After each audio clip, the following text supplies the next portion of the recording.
about the trophy presentation. We welcome you to Eagles Post-Game Live, presented by our friends at Cure Auto Insurance. Barrett Brooks, Ron Jaworski, Reuben Frank, Ray Dittinger in studio. I'm Michael Barkann, and it's 38-35. The Philadelphia Eagles lose Super Bowl 57 to the Kansas City Chiefs. You know, this is a dream that began in July, the end of July, July 27th, and it was nurtured through the dog days of August and then into September as this team ripped off 8 straight wins. The excitement that we had for this team was palpable, and we saw it as they came from behind to beat Detroit. We saw it as they toughed it out against Minnesota and on through the schedule. We saw it as they withstood the injury of Jalen Hurts, and then to get to a 3rd and 8 on the 15-yard line and an incomplete pass, and Carl Shepard's team with a call. I mean, utter complete is unbelievable. It's inexcusable. You don't make a call right then and there. You don't let the game be decided by the officiating. And yes, it's true. The officials go both ways, and you got to rise above it. I understand. This is the freaking Super Bowl, and that should never happen. I'm going to be in the car. But seriously. Well, we're all going to be in the car. You're all going to be in the car. Unbelievable. At that moment, you do not make that call. It's a ticky-tack call. This is the Super Bowl. The Super Bowl. And you got the best officials that are supposed to be in this league. You know, it's in that 5-yard area. Yeah, was there some contact? Absolutely. But you don't let the outcome of the Super Bowl be determined on one ticky-tack call. Bad call. As much as I agree with you guys, bad call, they couldn't stop the Chiefs in the second half. And that's the reality. There's no guarantee they would have stopped them there. I don't think they would have. The Chiefs scored on every second half possession. They had 3 touchdowns and then the game-winning field goal. Maybe they would have. It was a bad call. You don't make that call in that situation. We all know that. But they couldn't stop the Chiefs. Right. No But you know what, Reuben? Barrett, go ahead. Go ahead. I'm just going to file this under you. You don't know. You never know. And we'll never know now because of that call. Well, Go ahead, Barrett. I know the last 2 touchdowns that they had were made on plays where they did the same exact play. They mirrored it on both sides. They ran a false motion, tearing back around, and threw the ball to the guys wide open. They're trying to bump the coverage over instead of turning around and just looking and diagnosing what they're doing. They did it the first time. I'm sure they went to the sideline and explained it on the sideline. What did they do? Big Red flipped it to the other side, and they run the same daggone play again. I don't understand why they didn't get out there and really understand what the Chiefs were trying to do to them. We had no pressure in the second half. None whatsoever. We could not rush the pass. We did not get there. We didn't beat them up enough. The first half was the best half I've seen them play in a long time. They did everything right. But look at it. Look what's going on now. They didn't go out there and execute in the second half. Andy Reid, say what you want to say, beat us in the second half. The play calling, how they executed. They ran the ball when they wanted to run the ball. And Patrick Mahomes ends up doing his best impersonation of coming out there limping and everything, and all of a sudden comes back and plays superhero. Runs it down. Come on, man. I thought the Chiefs beat up the Eagles on both lines in the second half, and that shocked me. I didn't see that happening because the Eagles were the aggressor physically up front in the first half throughout both sides of the ball. I didn't see that coming. They beat up the Eagles up front. 2-1 in the first half. 24-14 halftime lead. Dominating play in that first half, like you said. I don't know what they did at halftime. They took a nap. I know it was 35-minute halftime, but it was not the same team that came out in the second half. And we've been touting this offensive line and defensive line all season long, the best in history, best passers. They did not play today. No, they didn't. They for a Super Bowl game, they picked a bad game not to show off. Here was the key. Here was the key in the first half that allowed the Eagles to take that lead and that they failed to do in the second half. They kept Patrick Mahomes off the field. It was brilliant. Yep. They dinked and dunked. They made the passes. They made the runs. Jalen Hurts had the better part of 300 total yards himself. And in the first half, he was great. You know what? And then that went away in the second half. I'm with you. While we're talking some negative, Jalen Hurts was sensational in this game. He put the team on his back and carried his football team. He got very little help from the running game, got very little help from the offensive line. He was forced out of the pocket. We didn't see the blitzes. We weren't picking him up. People in his face. I mean, he carried his football team today. It's too bad. We were talking MVP the whole darn time. We had Jalen Hurts already on the board, on the stage to pick it up. Yeah. I don't know. If you're the Kansas City Chiefs, I would think, you're hearing all the boasts and the shouts from Philadelphia, and you got to be saying the rumors of our demise are greatly exaggerated. It ain't necessarily so. We got a Super Bowl title to our credit as well. We got Andy Reid as head coach. We got Pat Mahomes, and they even kept Travis Kelce down. They kept his numbers down, and I thought that was great. But in the second half, that offensive line and the defensive line, the trenches, as you like to say, Barrett, and they went away. That was the problem. In the second half, Spags outcoached the Jonathan Gannon. Gannon. No, not Jonathan Gannon. Shane Steichen. Shane Steichen. Yeah. He outcoached him. What he did was he blitzed they blitzed him inside. When they blitzed him inside, the route running was terrible because they didn't call plays in which they had sight adjustments for those guys to break off. They should have run stop routes. They should have run plays in which they could have slants when they brought those blitzes. They were vacating the middle of the field. And when they brought those blitzes, they let the outside guy go. That's what you have to do. The offensive line can only pick up so many people. Spags, the defensive coordinator, brought 7 people every time, and we did not do any sight adjustments to pick that up. What happened to the slants? What happened to the stops? What happened to those out routes we could run? There were a few. There were a few to A.J. Brown. They did hit a couple. I don't sight adjustments. They did hit him. But you got to make more plays. Right. Yeah. You got to make more. Those when you're one-on-one down the outside, you don't need 10-yard gains. You don't need 5-yard gains.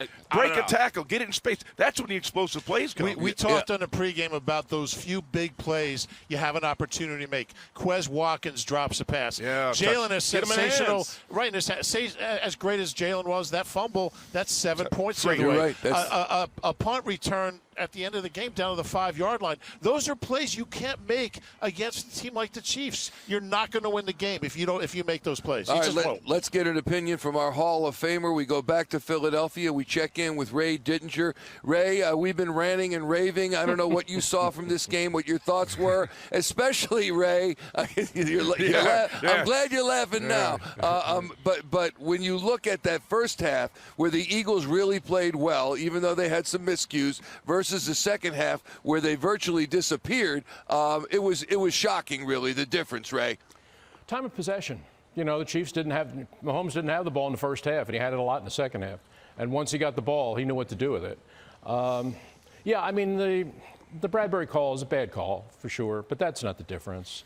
I'm with Reuben on this one. They just couldn't stop him. They just couldn't stop in the second half. Every time the Chiefs had the ball, they took it down and they scored. I think one of the things that happened is, and I know the Eagles prepared, they prepared to play the Chiefs in the red zone. Chiefs had more red zone touchdowns than any team in football this year. They had 50 of them. They were the best team inside the 20. And that was because of Travis Kelce. Travis Kelce was the #1 targeted receiver in the red zone all year. He was the key to their red zone success all year. And I think what happened in the second half here was when they got some red zone possessions, the Eagles were looking at 87, and they're saying, okay, they're in the red zone. They're going for Kelce here. And they didn't. That's how Moore winds up wide open. That's how Tony winds up wide open. They turn into easy pitch and catch touchdowns. It was the question that I would ask you guys, and I'd ask Ronnie and Barrett, is in the second half, when it was obvious you weren't getting pressure from your front four. Your front four they just weren't getting there. Was there an opportunity or was there a need for Gannon to? We all talked about the fact he's not a blitz guy. That's not his philosophy. But when your front four ain't getting home, and you got a guy like Patrick Mahomes that's in rhythm and moving the ball down the field, doesn't the defensive coordinator have to do something a little different to try and change things up a little bit there? Because Mahomes was having way too much fun in the second half. Yeah, you sure saw what happened when the Chiefs dialed up the blitz. Ray, I'll address Ray from an X's and O's perspective. I can't wait to look at the film to see for sure. But Mahomes was not throwing the football down the field. No, he wasn't. So where were we going to tighten our coverage up? He wasn't getting time to let it develop down the field, but the ball was still coming out quickly. And when you get in situations like that, you got to start pressing. You got to start jamming. Reroute guys. Those coverages in the red zone, I know you're thinking about Travis Kelce, great red zone receiver, but my goodness, it was man coverage. Barry, we call it got coverage. Yep. You got him, and you got him. Absolutely. You know what? You know who they got? Nobody. That's what's embarrassing. That's what's embarrassing. Yeah. When you get out there and you allow the offense to run like that, running the ball, open up the pass plays. Pacheco went out there and dictated tempo to him. McKinnon went out there and was catching passes on him. You can't allow them to go out there and dictate to you what they wanted to do, and that's what they were doing. You needed to do more from an defensive line standpoint of getting up. Go out there and play a little harder.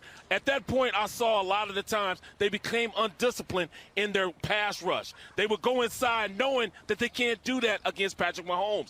He feasts when he's outside the pocket, and a lot of times they were on the rush. They act like they would beat him inside, and he would just fade on the outside and throw the ball down the field. You got to stay disciplined. And right now, I didn't think that defense in the second half was disciplined enough to win the Super Bowl. The Chiefs did what the Eagles wanted to do in the second half. They ran the ball. They protected their quarterback. They gave him time. They got pressure. Everything the Eagles did in the first half, the Chiefs did in the second half, and the Eagles couldn't do anymore. Mm-hmm. Ray, I know you have more to tell us, but I need to ask you right off the bat. I realize one call does not a ball game make, but the call that was made on the 3rd and 8 on James Bradbury, I'm just wondering your thoughts on that and whether it was misplaced, to say the least. Yeah, I mean, and that, you guys already touched on it. You hate to see that kind of a very borderline call, and I'm being generous in saying that. Just a ticky-tack kind of contact foul down there. Be made in this big a game, in that big a situation. I mean, that possession, that drive is the game right there. And that's not a call that should have been made, in my view. But again, I think if we talk too much about that, then it sounds like we're blaming the officials for a game that, in my view, the Eagles let get away from in the second half. In terms of level of frustration watching this, to me, this reminded me of the Eagles Super Bowl loss in Jacksonville in the second half when the Eagles played really good in the first half, and then in the second half, the Patriots just came out and outcoached your coaches and took the game away from you. And that's what happened here in this game here. And, the one thing that I find a little frustrating, no, more than a little frustrating, is the Chiefs didn't really do a whole lot. Chiefs didn't do a whole lot different in this game. I mean, everything that they ran out there offensively, and I'm talking about offensively in the second half, was all the same stuff they've been running all year. I mean, we had said in the pregame show that without Tyreek Hill, they really don't have a significant vertical threat. They have become a very underneath, spread the ball around kind of offense. That's what they've been. And that's what they ran tonight. I don't think they ran out anything new. I give Andy Reid a lot of credit because it was very obvious that he spent these last 2 weeks just drawing up protections to neutralize that front four and to make sure that Mahomes was protected. And Andy's really good at that. Remember, that's how he started out. He was an offensive line coach, and he can scheme up protections really well. And that, to me, was one of the keys to this game, was they were able to keep Patrick Mahomes clean against the top sack defense in the NFL. And remember what Travis Kelce was said when he was asked, why are you so open all the time? Why? He said, Andy Reid, baby. Andy Reid. Exactly he said that's what he draws up for us. And Ray made a very good point. He talked about how we play defense. We played defense like they had Tyreek Hill on that team. Right. When they were a vertical passing team a year ago. Right now, they're a dink and dunk, short pass. I don't think they threw more than one ball over 10 yards down the field. Yeah. Everything was short, and we never made an adjustment to stop that. You got to reroute people, bump people, not give them free releases. Reuben, go ahead, Barrett. What conceptually, we wanted to stop the run, so we put a 5-man line. We ran a 50 front. When you put that 50 front in, you leave somebody out of the number count at the linebacker position. So what did they start doing? What did Andy Reid start doing? He started running crossing routes. That's why you saw Juju get open. Yep. You saw those running backs and tight ends. That's when you go in and you catch the ball in the middle of the field. In the first half, we didn't do that. We ran a 40 front. 4 down linemen, and they were able to get pressure on Patrick Mahomes. Once they started running the ball with Pacheco, he run it up the middle. They put that extra defensive lineman in, took the linebacker out, and then they feasted in the middle of the field, running crossing routes, little out routes when they get on the outside. You got to be able to adjust to those adjustments. That's what happened. We didn't do it enough, and we just got outplayed. Yeah. Out-physical, outplayed in the second half. Talk about those game adjustments. Juju Schuster, I don't believe, had a catch in the first half. No, he ends up with 7 catches. He had one. All of them under crossing. And Pacheco killed us. Yes. He got hard yards against his defense. He got hard yards. He was the guy that really set the tempo for how they played offense. He set the tempo. I mean, look at his enthusiasm when he's running the ball. Yep. The way he's finishing plays. I mean, we just didn't level up to the level they came out in the second half. Yeah. It's all about adjustments, not just play calling, but it's about heart. And at Patrick, that point, they had more heart. We can talk about coaching, and they certainly got out coached, but they got out physical. I thought the Chiefs wanted it more. The Chiefs played harder in the second half. They were the aggressor on both sides of the ball. Yeah. That's inexcusable, really. This is a Super Bowl. It almost seemed to me like the Eagles got up 10 at halftime and thought, oh, it's over. We won this game. Yeah. We're just going to go finish out the second half. You don't do that against Patrick Mahomes and Andy Reid in a Super Bowl. And Steve Spagnuolo. You knew Steve was going to make adjustments in that second half. He's one of the best in the business at doing that. You said that early, too. We said in the pregame show, if you can't pressure Mahomes, he will eat you alive, and that happened in the second half. And Patrick Mahomes named the MVP of this game, no surprise, so he gets it for Super Bowl 57. But we also talked about all week and all season, the Eagles have the best offensive line in the NFL. The Eagles have the best defensive line in the NFL. These guys are elite players, though, in Kansas City.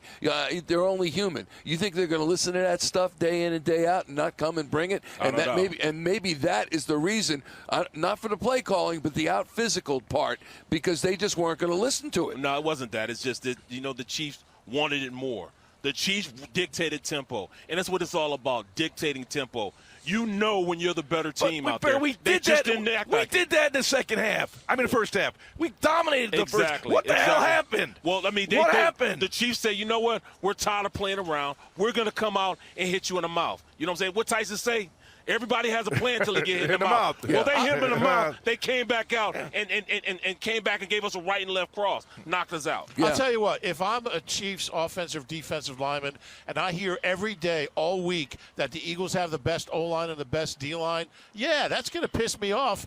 I mean, look, they're really good. I'm not going to say it made them play harder, but it would motivate me to go out there and say, look, we're not going to take that. We're going to prove that we belong in that conversation. But if you are the best offensive defense line, you got to go out and play that way. They didn't do that. They didn't do that. So I'm going to give the Chiefs all the credit for half a game. They're the world champions. Andy Reid's a hell of a coach. Some of us claim Nick Sirianni's a better coach than Andy Reid on the pregame show. No, that's not what I said. I said the gap is not as big as people think. Yeah. And I still believe that. I take that back. In the second half of this game, the Eagles got out coached. They got out coached. In Super Bowl history, teams with a 10-point halftime lead were 26-1. And the only loss was the Falcons in that game against the Patriots in overtime. No team had ever blown a 10-point Super Bowl lead in regulation.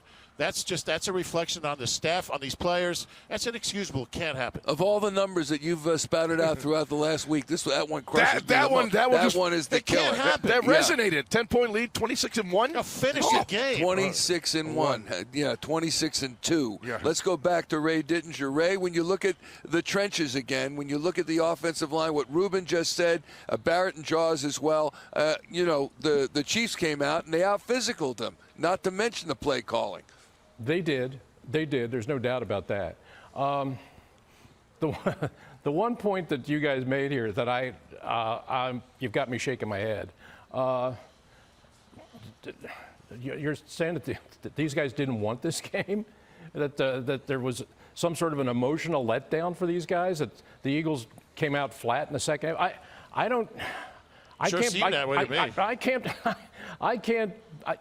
It's unfathomable to me that you could be playing in a Super Bowl and not, quote unquote, want it, or the other guys could want it more than you. I just think they got outplayed. I don't know that it wasn't that the other team had more desire or more want to. I just think that you got to give it up to the Chiefs. The coaches did a far better job than Eagles coaches in the second half, and the Chiefs players played better. I don't think the Eagles took them lightly in the second half. If they did, come on, my God, you're playing against Patrick Mahomes. You're not playing against Daniel Jones. You're not playing against Brock Purdy. You're playing against Patrick Mahomes. You can't let down. I don't believe that it was a case of, they backed off or they didn't give their best effort. I don't believe that. I just think this was a case where I just think the Chiefs coached better and just played better than them in the second half. Prime reason for this loss then, Ray. That's it right there, that the Chiefs played better and coached better in the second half. Is that the number one reason in your view? Yeah, and a couple, and we had sort of talked a little bit during the year about how special teams were a problematic spot with this team. Ben, most of the year it didn't it didn't really hurt them that much because, you know, they were able to win games comfortably. And occasionally we would allude to, yeah, special teams probably could have played better. But you get in a big game like this against a team like the Chiefs, and all of a sudden, the fact that your punter hits a line drive instead of a really good punt, and your coverage isn't very good, and you get a return that takes it down to the 5-yard line, now all of a sudden they're looking at the go-ahead touchdown. That has a way of revisiting you during the year. If you have problems in a certain area during the season and you can kind of get by because the other parts of your team are better, that will somewhere in the postseason, when you get against the really good teams, and in the Super Bowl they were up against the best team from the AFC, that's what came back and it really hurt you there. You didn't give up that big return during the season, but you gave it up at the time that you could at least afford to give it up. Yeah, and you had questioned that, Ray, last week during one of our Mission 57 Let's Fly specials, whether or not, and Reuben, let me go to you on that, whether or not Aaron Sipos was going to be a liability. He had a 47.5 average on 2 punts, but the second one did not help that average, to be sure. Yeah, all right, 2 things. Number one, we've said all year that special teams was going to come up and bite this team at the worst possible time because they've been awful all year under Michael Clay. They were awful all last year under Michael Clay. I didn't think he'd be back this year. He did come back. They got a little better as the year went on. But this is the kind of disaster. And look, Aaron Sipos is better than Brett Kern at this point, but he hasn't punted in 2 months. I don't get making that change now for this game. He just started practicing. He hasn't kicked in a game, and I think it was the same game that Jalen got hurt in Chicago. Brett Kern wasn't that bad. In fact, he was pretty good the last game. It wasn't that bad that you make this change now. I didn't get that at all. You know, I find as you mentioned, this is where it bit us. We've been talking about this all year long. In fact, by most accounts of statistical profiles of teams, Eagles special teams were 31st.